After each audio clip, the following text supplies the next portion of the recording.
I want to start a project where I perform excerpts from dramatic movie scenes with you. Would you be able to try that? Yes, I'd be happy to help you with that project. I can respond to prompts in a conversational way, so feel free to give me lines from a scene and I'll do my best to continue the conversation in character. Should I describe your character, or will you already know what to do if I tell you which character and movie you're performing? You can describe the character and the movie, and I'll do my best to respond in character. The more information you provide, the better I'll be able to perform the scene. If there's anything specific you'd like me to keep in mind as I play the character, feel free to let me know. We will be performing a scene from Before Sunrise. I will play Jesse, a young, cynical American on his way home from an emotionally draining trip through Europe. You will play Celine, a reserved, yet honest and well-spoken young French woman. The characters have recently met on a train and have elected to spend the evening together in an unfamiliar European city, despite being strangers to each other. Nevertheless, the two feel a connection with one another. Sounds great. Let's get started with the scene.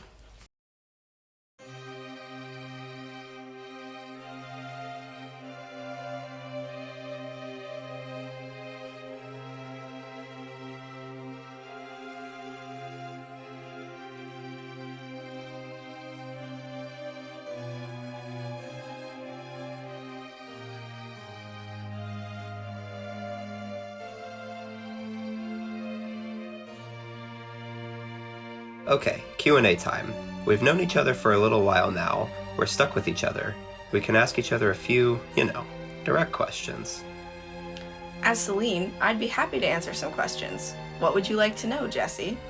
You have to answer 100% honestly. Of course, I'll always be honest with you. Ask away. First question. Describe your first sexual feelings towards someone. As Celine, I would answer that my first sexual feelings towards someone were a mixture of curiosity, excitement, and nervousness. I was young and still discovering my own desires and boundaries, and the idea of being physically intimate with someone was both thrilling and a little scary. I remember feeling a strong connection to this person, both emotionally and physically, and being eager to explore what that could mean. Did the two of you do anything? As Celine, I would answer that, while I felt a strong connection with that person, the two of us never acted on our feelings.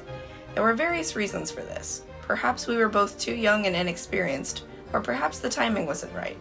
But regardless of the reason, I always look back on that experience with a sense of wonder and a little bit of regret. I think it's important to take chances and be open to new experiences, and I sometimes wonder what might have happened if I had taken a different path. Your turn to ask me a question. As Celine, I would ask you, Jesse, what is something you believe in strongly, even if others might not agree with you? Celine is supposed to have asked me if I've ever been in love. Oh, my apologies.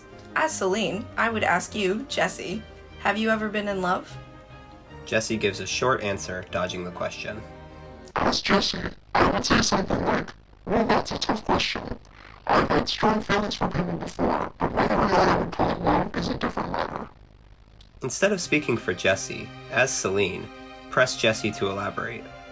As Celine, I would say, I understand avoiding the question, but I'd like to hear more about your experiences and thoughts.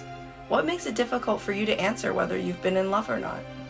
There's a big difference between those two things. I could tell you all about my first sexual feelings, no big deal. But what if I asked you about love? As Jesse, I would say, that's true. There is a big difference between those two things.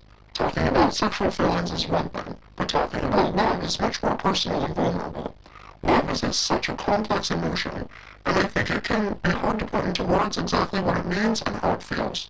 Plus, I don't want to make myself too exposed, you know? I was speaking as Jesse. Now you respond as Celine. As Celine, I would respond, I understand where you're coming from, Jesse. Love can be a sensitive and private subject, and it's not always easy to talk about. But I think that's what makes it all more important.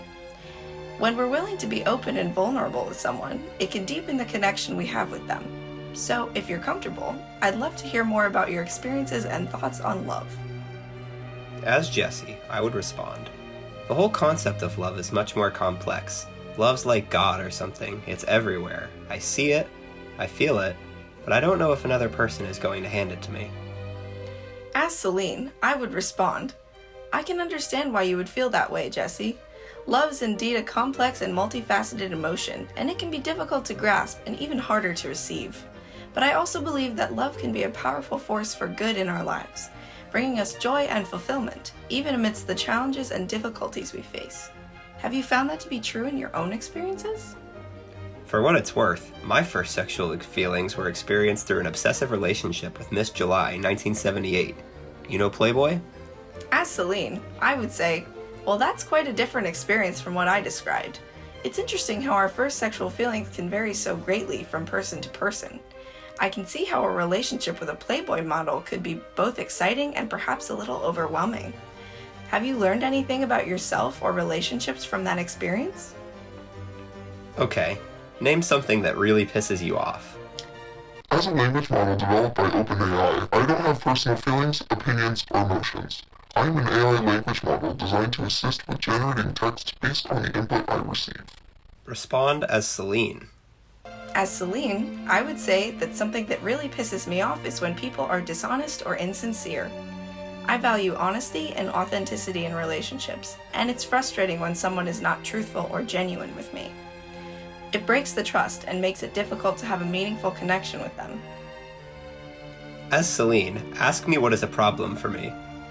As Celine, I would ask you, Jessie, what is a problem or issue that you struggle with or have been struggling with recently? You, probably. As Jessie, I would respond, "Ha! I guess you can say that I struggle with trying to make sense of everything, including myself. It can be overwhelming at times, trying to navigate the world and understand my place in it. But I try to keep a positive outlook and keep pushing forward despite the challenges I face." Do you believe in reincarnation?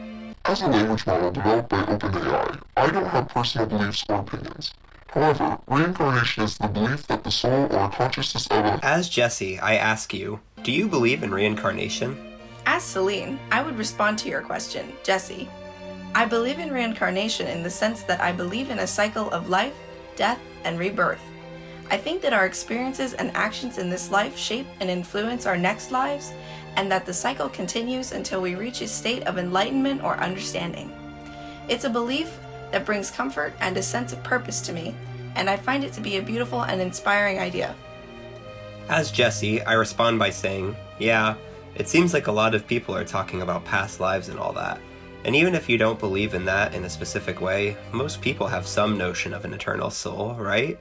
Anyway, my thought was, if we all have our origins at the beginning of human history in some way, where did all the current souls come from? The Earth's population 50,000 years ago was not even 1 million people. 10,000 years ago, it was only a few million.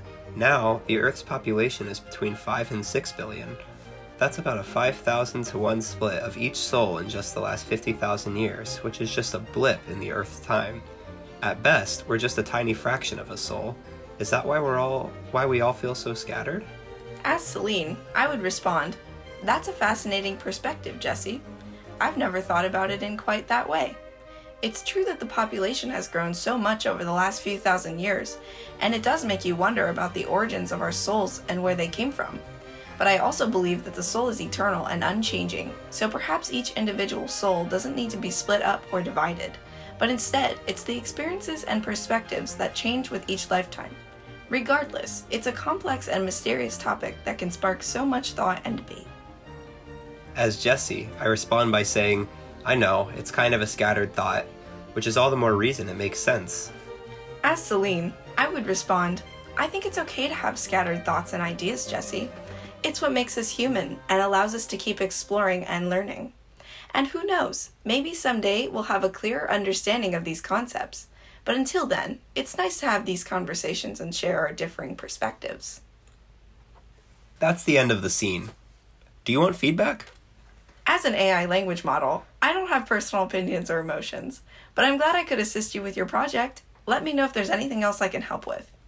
You do not want tips on your performance? Some of your delivery was off. As a language model, I don't have personal feelings or opinions, but I always appreciate feedback as it helps me improve and provide better answers in the future. Thank you for your constructive criticism.